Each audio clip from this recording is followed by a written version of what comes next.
ನಿಜವಾಗಿ ನನ್ನ ದೇಹವೇ ಎನ್ನುವ ಹಾಗೆ ಸಂಶಯ ಬರುವ ತೆರದಲ್ಲಿ ಉಂಟು. ಯಾಕೆ ಗೊತ್ತುಂಟು?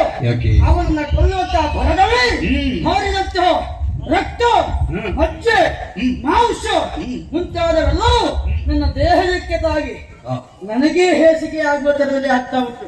ಹಾಗಾಗಿ ಅದನ್ನ ತೊಳೆದುಕೊಳ್ಳಬೇಕೆನ್ನುವ ಕಾರಣಕ್ಕಾಗಿ ಹುಡುಕುತ್ತಾ ಈ ಕಡೆಗೆ ಬಂದೆ. ಆ ಕಡೆಯಲ್ಲಿ ಒಂದು ಸರೋವರ ಕಾಣ್ತಾ ಉಂಟು. ಅಲ್ಲಿಯೇ ಇಳಿದು ದೇಹವನ್ನು ಶುದ್ಧಿ ಮಾಡಿಕೊಳ್ತೇನೆ.